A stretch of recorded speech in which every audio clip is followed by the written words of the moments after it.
देखिए रेट जो है बिजली के HARC पर आता है।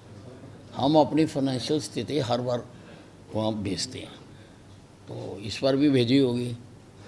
और जहाँ तक मुझे याद आ रहा है 8 साल हो गए रेट बढ़े, 8 साल पहले बढ़े थे रेट। नहीं, वो जब आएगी हमारे पास तो अभी कोई आई नहीं, क्या बढ़ाया कितना बढ़ाया। नहीं, उनकी वसूली के लिए मैंने सारे प्रदेश के SCs की मीटिंग कॉल की थी, पर फिर बीच में सेशन आ गया तो उसके कारण हमें वो उस दिन रोकनी पड़ी।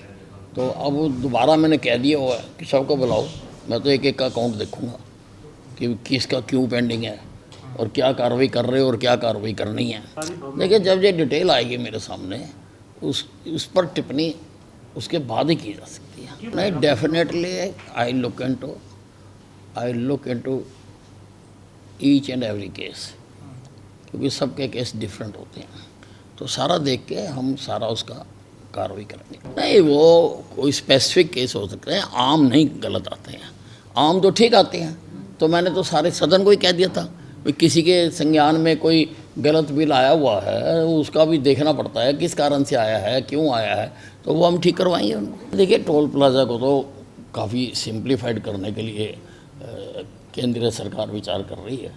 जिस प्रकार से आदमी खड़े होते हैं और एक एक गाड़ी को काफ़ी वो होता है, शायद सब गाड़ियों पे चिप लग जाएगा, तो कितने बार आ रहे जा रहे हैं ऑटोमेटिकली वो रिकॉर्ड होगा। कर रहे हैं, और भी बातों के बारे में सोचा जा रहा है। देखिए ऐसा है, मैंने हमेशा खिलाड़ियों को कहा है कि राजनीति हमारा विषय है, हमें ही करने दो, खेल में राजनीति मत करो। देखिए विपक्ष का आप पिछला सारा समय का किरदार निकाल के देख लो, अच्छी से अच्छी चीज़ भी अगर पास की जाती है तो ये उसका भी विरोध करते हैं। इनके ऊपर नकारात्मकता का जो है बहुत हावी है, हर चीज़ की उसमें करना। अब वक्फ बोर्ड में कुछ कमियां हैं, जो एक्ट है उन कमियों को दूर कर रहे हैं और विधिवत तरीके से कर रहे हैं। JPC ने उसके ऊपर अध्ययन किया है और JPC के बाद अब पार्लियामेंट में होगा, पार्लियामेंट में सबको बोलने का भी अधिकार मिलेगा। कोई आउट ऑफ द वे या इमरजेंसी लगा के तो नहीं कर रहे हैं ना, जैसे इंदिरा गांधी जी ने किया था। आउट ऑफ द वे जाके तो नहीं कर रहे हैं, सारा सिस्टम अपना रहे हैं। और प्रजातंत्र में यही तरीका है, यही तरीका है। जो उसमें कमियां होंगी वो उसको बताएंगे और जो विपक्ष है वो अपनी बात कहेगा। अब ऐसे ही बिना उसके अभी चर्चा हो रही है, क्या होगा क्या नहीं होगा, तो उसके बारे में ऐसी टिप्पणियाँ करना उचित नहीं है। देखिए ऐसा है कि बिजली की जो गर्मियों में डिमांड बढ़ती है और पीक पर जाती है बीच में आके, तो उसके लिए हम वैसे तो उसको परमानेंट इलाज करने के लिए तो हम अपनी थर्मल पावर बढ़ाने जा रहे हैं। पानीपत में लगा रहे हैं, यमुनानगर में लगा रहे हैं 800 का, पानीपत में भी 2 और लगाने की हमारी प्लानिंग है और हिसार के खेदड़ में भी लगा रहे हैं। तो वो तो है ही है, लेकिन जब बढ़ती है तो हमें नेशनल ग्रिड से मिल जाती है। किसी को बिजली हम किसी की नहीं जाने देते हैं, किसी की भी वो हम लेते हैं। ये बात ठीक है कि शॉर्ट टर्म हम लेते हैं वो हमें महंगी मिलती है, बहुत महंगी मिलती है, और अगर लॉन्ग टर्म हमारा एग्रीमेंट हो किसी के साथ तो वो हमें फिर उसी रेट पर मिलती रहती है, चाहे पीक हो चाहे पीक ना हो।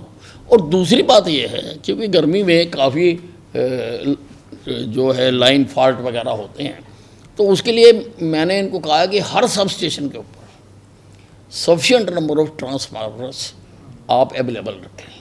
हर सब स्टेशन के ऊपर एक कैरी करने के लिए गाड़ी आप वहाँ रखें, ताकि अगर ख़राब हो गया है तो उसको हम जल्दी से जल्दी बदल सकें। इसके अलावा जब से मैंने डिपार्टमेंट संभाला है, मैंने इनको ट्रांसफार्मर्स की ऑगमेंटेशन के लिए कह दिया कि अगर किसी ट्रांसफार्मर की कैपेसिटी से ज़्यादा उसके ऊपर लोड है तो उस ट्रांसफार्मर को बहुत सारे, अब मेरे पास डाटा तो नहीं है, लेकिन बहुत सारे ट्रांसफार्मर अपग्रेड कर दिए गए हैं, उनको उनकी ऑगमेंटेशन हो चुकी है। तो ये सारे तरीके हैं और हमारे पास स्टॉक भी अच्छा, लगभग 10,000 ट्रांसफार्मर्स हमारे पास पड़े हैं। बाकी मैंने ये भी हिदायत दी है कि इनका जो सिस्टम है कि कहाँ पर कितने पड़े हैं वो सारा ऑनलाइन हो जाए, ताकि ज़रूरत पड़ने पर हर SDO देख सके, अगर उसके पास नहीं है तो पड़ोस में कहाँ पे है, ताकि किसी को बिजली इंटरप्ट नहीं। वो तो हमें मिल रही है ना जी, उसकी तो कोई दिक्कत नहीं है ना जी, वो तो मिल रही है हमें। नहीं देखिए, वो भगवत मान जी बिल्कुल ठीक कह रहे हैं, गलत नहीं कह रहे हैं। गलती कहीं और है। गलती ये है कि अगर आपको अच्छी तरह से पता है कि वो ठीक नहीं चल रहे हैं, तो जो इंडी के साथ आपने गठबंधन कर रखा, वो गठबंधन क्यों नहीं तोड़ते? तोड़ो उस गठबंधन को।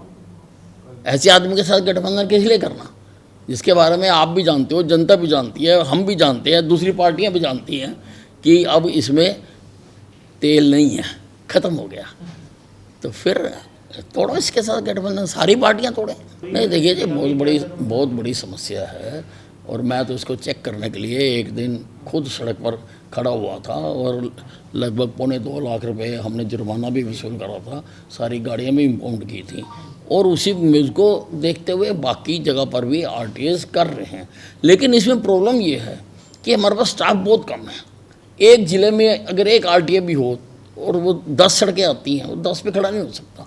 ये प्रॉब्लम है हमारे साथ। हम उसका भी हल निकाल रहे हैं कि किस प्रकार से उसका भी हल निकाला जाए, और किसी को भी जो कानून को वायलेट करके मैं गाड़ी नहीं चलाने दूंगा। नहीं, उसके लिए हम प्रपोजल बना रहे हैं कि अभी हमने सरकार से मांगे भी हैं कि उस कैटेगरी के हमें और अधिकारी दिए जाएं, ताकि हर ज़िले में कम से कम एक तो हो जाए। आज तो वो स्थिति भी नहीं है। लोगों को अपनी गाड़ी पास कराने के लिए दूसरे, तीसरे, चौथे ज़िले में जाना पड़ता है। तो इसलिए हर ज़िले में गाड़ी जो है पास हो सके, वो हम कर रहे हैं कोशिश। ये बहुत अच्छा इनिशिएटिव है। ये जो बीमारियां लग जाती हैं, ये सामाजिक बीमारियां होती हैं। ये कानून से, डंडे से, लाठी से, गोली से, अगर आप पिछला इतिहास देखें तो ये जो बुराइयां थी वो उससे ठीक है, कुछ देर के लिए रुक जाती हैं, लेकिन पूर्णतः ख़त्म नहीं होती है। पूर्णतः ख़त्म तब होती है कि जो समाजशास्त्री हैं वो समाज में लोगों का मन परिवर्तन करते हैं, लोग उसको हाथ ना लगाएं, वो है। अलबत्ता जब तक ऐसा नहीं होता तो हमारी सरकार पूरी तरह से तैयार है और हम पूरी कोशिश कर रहे हैं।